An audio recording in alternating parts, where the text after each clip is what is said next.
I'm Jenna Love from the Somebody You Love podcast, and this is a misconception about the adult industry.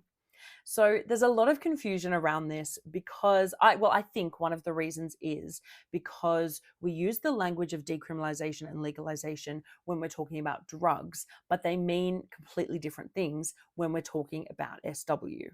When we refer to the full decriminalization of SW, which is the only model that we should be accepting, and it is the model that SWs all over the world and human rights advocates all over the world are fighting for, what we are talking about is the removal of any laws that are specific to the adult industry.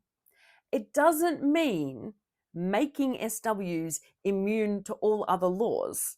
We still have to abide by the laws of like being a human.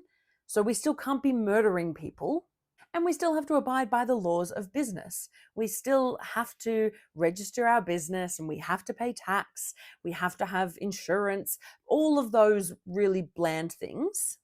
When we talk about decriminalizing SW, people seem to forget that there are all these other laws out there that are still going to remain in place.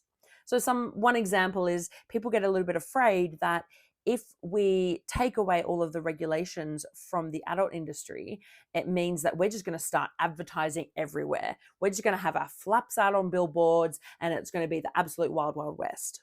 But we still have public decency laws. We still have advertising standards. So that's not going to happen because we're still accountable to all of the other laws that everyone's accountable for too.